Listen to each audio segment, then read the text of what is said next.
Hello friends, आपण जो इयत्ता 8वीचा थर्ड चॅप्टर सुरू केला होता फोर्स अँड प्रेशर. यामध्ये आपण अगोदरच्या लेक्चरमध्ये फोर्स स्विचची डेफिनेशन पाहिली होती, त्याचं युनिट अभ्यासलं होतं. त्यानंतर Newton's first law of motion पाहिला होता आणि त्याचे टाइप्स जे होते कॉन्टॅक्ट फोर्स आणि नॉन कॉन्टॅक्ट फोर्स यांच्या डेफिनेशनही पाहिल्या होत्या, जे की मी लिहिलेल्या आहेत. या ठिकाणी आपण अगोदरच्या लेक्चरमध्ये यांचा अभ्यास केला होता. आजच्या लेक्चरमध्ये आपल्याला पाहायचं आहे की कॉन्टॅक्ट फोर्स आणि नॉन कॉन्टॅक्ट फोर्समध्ये काय डिफरन्स आहे हे आपल्याला अभ्यासायचं आहे. ठीक आहे, चला तर मग आपण आपल्या लेक्चरला सुरुवात करू. What is mean by contact force and what is mean by non contact force. आपण पुन्हा एकदा रिव्हिजन करू याची. काय आहे पहा. A force that act through a direct contact of object to object or by one or more object is called contact force. म्हणजे पहा, जो फोर्स हा डायरेक्ट कॉन्टॅक्ट म्हणजे दोन वस्तूंमध्ये जे प्रत्यक्षामध्ये आपण काय करतो, बल प्रयुक्त करत असतो, किंवा किती असतील, दोन किंवा दोनपेक्षा जास्त वस्तू असतील आणि त्यावरती जो आपण प्रत्यक्षामध्ये काय अप्लाय करतो, बल प्रयुक्त करत असतो, तेव्हा त्या फोर्सला आपल्याला काय म्हणायचे, कॉन्टॅक्ट फोर्स असं म्हणायचे. मग आता प्रत्यक्षामध्ये फोर्स अप्लाय करणं म्हणजे काय, याचे एक्झाम्पल्स आपल्याला सांगता येतात पहा, जे की आपण पहिल्यांदाच पाहिली होती. काय पाहिले होतं पहा. A boy playing a football is kicking the ball away. A boy playing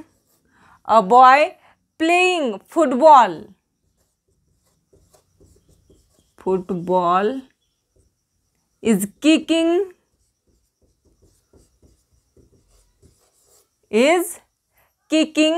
the ball away.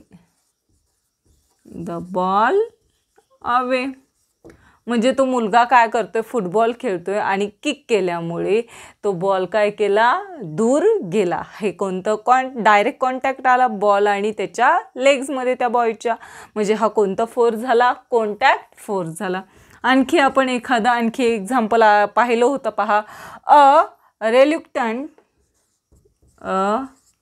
काय सांगता येईल आपल्याला, रेल्युक्टंट डॉग.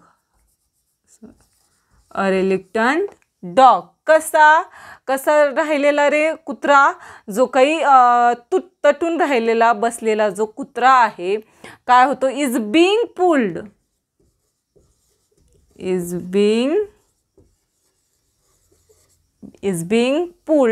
By the master. म्हणजे तटून पडलेल्या कुत्र्याला तो मुलगा काय करतोय, ओढतोय. म्हणजे यामध्ये कोणता फोर्स आहे, कॉन्टॅक्ट फोर्स आपल्याला सांगता येतो. देन पहा, आणखी एखादं किंवा बास होतील मला वाटतंय. तुम्हाला असे एक्झाम्पल लक्षात येतील किंवा अनदर एक्झाम्पल आपल्याला सांगता येईल. काय सांगता येईल. When brakes are applying in a moving bicycle it stop after some time.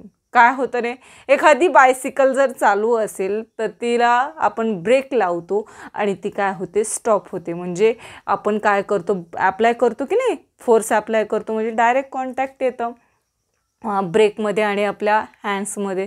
To object झाल्या म्हणजे काय, त्याला आपल्याला कोणता फोर्स म्हणायचं आहे, कॉन्टॅक्ट फोर्स असं म्हणता येतं. ओके, आलंय लक्षात. देन पहा, नॉन कॉन्टॅक्ट फोर्सचं काय येईल बरं एक्झाम्पल्स. तर पहा, यामध्ये काय नॉन कॉन्टॅक्टमध्ये येईल. A force that act between two object even if two object are not in a contact. हे लक्षात ठेवायचे पहा. Force is act between two object म्हणजे यामध्ये सुद्धा दोन वस्तूंमध्ये काय केलं जातं, फोर्स अप्लाय केला जातो, बल लावलं जातं. परंतु are not in a contact, परंतु त्यांचा काय येत नाही, त्या दोन्ही बलांचा संपर्क येत नाही, म्हणजे त्या दोन्ही वस्तूंचा काय येत नाही, संपर्क येत नाही, तेव्हा त्याला कोणता फोर्स म्हणायचं आहे, नॉन कॉन्टॅक्ट फोर्स असं म्हटलं जातं. मग आता याचं एक्झाम्पल काय आहे की त्या वस्तू संपर्कात न येता सुद्धा त्यावरती काय अप्लाय होतो, फोर्स अप्लाय होतो. जसं की पहा, मी काय केलेलं आहे, पेन हा वरून खाली फेकला, कुठे गेला रे, अर्थवरती म्हणजे पृथ्वीवरती पडला की नाही. म्हणजे अर्थ काय करते, त्या ऑब्जेक्टवरती ग्रॅव्हिटी म्हणजेच गुरुत्वाकर्षण बल अप्लाय करते. त्या दोन्हींचा संपर्क आलेला आहे का, डायरेक्ट कॉन्टॅक्ट आलेला आहे का, नाही, नो कॉन्टॅक्ट, त्यामध्ये संपर्क नाही, तरी सुद्धा त्यावरती काय अप्लाय होतो, फोर्स हा अप्लाय होत असतो. तेव्हा त्यांना कोणतं फोर्स म्हणायचं आहे, नॉन कॉन्टॅक्ट फोर्स असं म्हटलं जातं. आलं असेल पहा लक्षात तुमच्या. याचे एक्झाम्पलही तुम्हाला दिलेली आहेत पहा, पुस्तकामध्ये सुद्धा दिलेली आहेत एक्झाम्पल तुम्हाला. तर याचे एक्झाम्पल आपल्याला काय सांगता येईल रे, आपल्याला फर्स्ट एक्झाम्पल याचं सांगता येईल पहा, फेन आयर्न नेल्स जे आहेत ब्रॉट नियर अ मॅग्नेट. जेव्हा आपण आयर्न नेल्स जे आहेत हे कशाच्या शेजारी मानतो रे, असा जो काही मॅग्नेट असेल, हॉर्सशू मॅग्नेट, तर या हॉर्सशू मॅग्नेटच्या शेजारी आपण काय टाकले, काही आयर्न नेल्स टाकले, तर हे आयर्न नेल्स काय होतील रे, अट्रॅक्ट टुवर्ड्स द मॅग्नेट. हे आयर्न नेल्स कशाकडे अट्रॅक्ट होतील, मॅग्नेटकडे अट्रॅक्ट होतील ना. मग यावरती त्यांचा डायरेक्ट कॉन्टॅक्ट येतो का, नाही येत. मग त्यामध्ये कोणता फोर्स अप्लाय होतो, कोणत्या फोर्समुळे, मॅग्नेटिक फोर्समुळे हे नेल्स जे आहेत हे कशाकडे अट्रॅक्ट होतात, या मॅग्नेटकडे अट्रॅक्ट झाल्याचं आपल्याला दिसून येतं. म्हणजे हा कोणता फोर्स, कोणत्या फोर्समध्ये येतात, हे नॉन कॉन्टॅक्ट फोर्समध्ये येत असतात. मग आता याचं आपण लिहू शकतो. किंवा पहा आणखी एक एक्झाम्पल आहे, a coconut is a falling from a tree. Coconut tree वरून काय पडतोय रे, एक कोकोनट नारळ खाली पडतोय. मग तो कुठे पडणार आहे, अर्थवरती, पृथ्वीवरतीच पडणार आहे की नाही. मग त्या पृथ्वी त्या कोकोनटवरती कोणता फोर्स अप्लाय करत असते, ग्रॅव्हिटेशनल फोर्स. यांचा कॉन्टॅक्टही येत नाही, तरी सुद्धा ते कोकोनट जे आहे हे कशावरती येऊन पडतं, अर्थवरती येऊन पडतं. कोणत्या फोर्समुळे, ग्रॅव्हिटेशनल फोर्समुळे. आणि आपल्याला माहिती आहे ग्रॅव्हिटीचा शोध जो आहे हा कोणी लावलेला आहे, सर आयझॅक न्यूटनने लावलेला आहे. ॲपलचं सर्वांना माहिती असेल, झाडावरून सफरचंद खाली पडलं, मग त्याला डोक्यात विचार आला की ॲपल जे आहे हे ग्राउंडवरतीच का पडलं, वरती का गेलं नाही, किंवा तिरपक हॉरिझॉन्टल लाईनमध्ये का गेलं नाही, असा त्याला काय झालं, विचार आला. आणि त्यानंतर मग कशाचा शोध लागला, ग्रॅव्हिटीचा शोध लागलेला आहे, ग्रॅव्हिटेशनल फोर्सचा शोध लागला. मग आता जे काही ट्रीजवरून कोकोनट जे फॉल ऑन अ ग्राउंड खाली पडणार आहे, तर त्यावरती कोणता फोर्स असणार आहे, gravitational force. Because of gravity the coconut fall on a ground. आले लक्षात. मग त्यामध्ये कॉन्टॅक्ट फोर्स येतो का, नाही. कोणता फोर्स येतो त्यामध्ये, नॉन कॉन्टॅक्ट फोर्स येत असतो. मग आता हेच आपण काय करू, एक्झाम्पल्स लिहून घेऊ. काय आहेत आपण फर्स्ट एक्झाम्पल सोपं घेऊ. A coconut is a fall, coconut is a falling from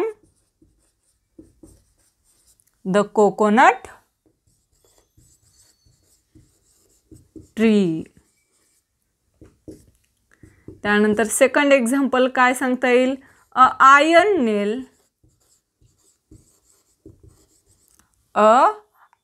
nails म्हणजे काय, लोखंडी खिळे जे आहेत हे काय होतात रे, iron nails are brought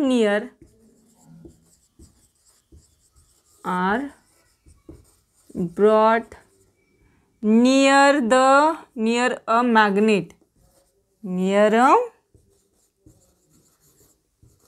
magnet, then they are stretched towards the pole.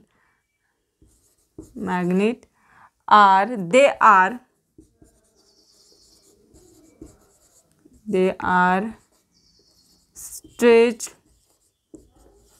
to the poles of the magnet. Okay, magnet and stick to the magnet. आणि हे कशाला स्टिक होतात? मॅग्नेटला स्टिक होतात. हे काय त्याची एक्झाम्पल आपल्याला सांगता येतील. मग आता यांच्यामध्ये कॉन्टॅक्ट फोर्स आणि नॉन कॉन्टॅक्ट फोर्समध्ये कोणत्या फोर्सचा समावेश होतो? तर आपण ते थर्ड ऑप्शन लिहून यामध्ये पहा, यामध्ये कोणता फोर्स येईल रे? कोणता येईल? ज्या टू बॉडीजमध्ये, म्हणजे आपलं जे काही माझा हँड आहे आणि ही ऑब्जेक्ट आहे, तर हा कोणता आहे? कॉन्टॅक्ट फोर्स आहे. म्हणजे याच्यावरती आम्ही कोणता फोर्स अप्लाय केलेला आहे? तेव्हा हे पेन जो आहे हा माझ्या हातामध्ये राहिलेला आहे, मस्क्युलर फोर्स. Very good. कोणता फोर्स आहे तो? Muscular force. Muscular force is a example of contact force. हे कशाचं एक्झाम्पल आहे? कॉन्टॅक्ट फोर्सचं एक्झाम्पल आहे. मग यावरती पहा, आपण काय करू शकतो? या मस्क्युलर फोर्सद्वारे वेगवेगळ्या काय करू शकतो? इव्हेंट करू शकतो, केसेस करू शकतो. Apply in several cases. Muscular force is apply in several cases. मग ते कोणते आहेत बरं? लिफ्टिंग, त्यानंतर पुशिंग. लिफ्टिंग म्हणजे उचलणे, उचलण्यासाठी मस्क्युलर फोर्स. पुश करण्यासाठी मस्क्युलर फोर्स. त्यानंतर पुलिंग एक्सेट्रा. पुलिंग म्हणजे काय? ओढण्यासाठी सुद्धा आपण कशाचा यूज करतो? Muscular force. आणि हे कशाचे एक्झाम्पल आहेत? कॉन्टॅक्ट फोर्सचे एक्झाम्पलमध्ये येतात. देन पहा, मग यासारखंच आपल्याला कशामध्ये येतं रे? या नॉन कॉन्टॅक्ट फोर्सचे एक्झाम्पल आहेत. मग ते कोणते पाहिले आपण? Magnetic force. Magnetic force. त्यानंतर आणखी कोणता पाहिला रे? कोकोनटचा. Coconut fall from the coconut tree. कोणता आहे? Gravitational force.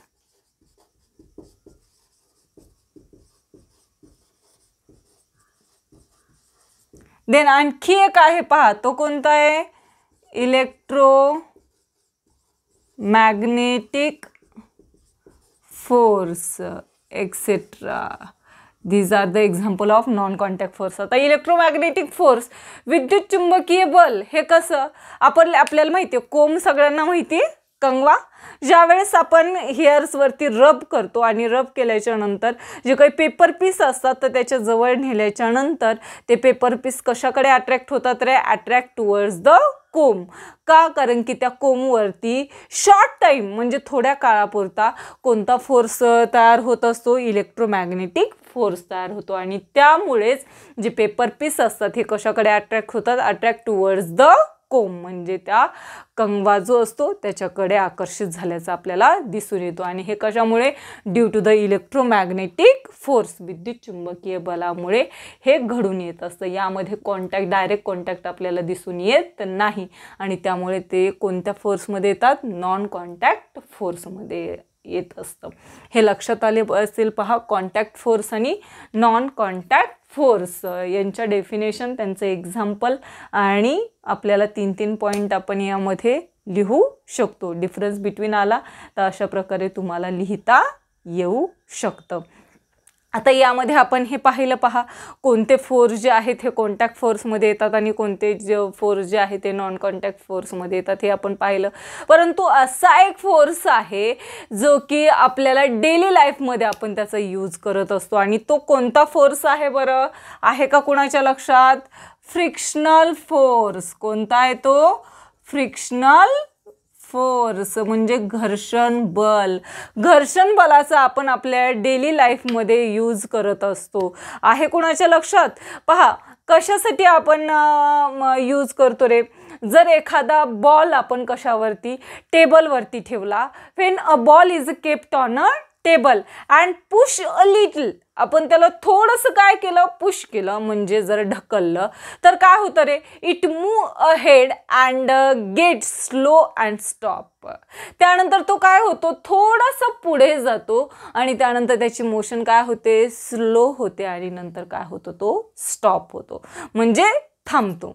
आले लक्षात? मग हे कशामुळे होतं बरं? Because of frictional force. का? कारण की फ्रिक्शनल फोर्स जो आहे हा कशामध्ये? जो काही आपण टेबलवरती काय मांडलेला आहे, हा बॉल मांडलेला आहे. तर टेबल आणि हा बॉल यामध्ये कोणता फोर्स ॲक्ट होतो, फ्रिक्शनल फोर्स. आणि या फ्रिक्शनल फोर्समुळे त्या बॉलची जी काही मोशन आहे ही काय होते, स्लो होते आणि त्यानंतर काही वेळाच्या नंतर तो बॉल काय होतो, स्टॉप होतो. तसाच तो मूव्ह होत राहतो का, तसाच पुढे जातो का, जात नाही. मग हे कशामुळे होतं, because of frictional force. Then पहा किंवा आणखी रनिंग कार, एखादी रनिंग कार आहे on plane road travel some distance and stop after engine is switch of.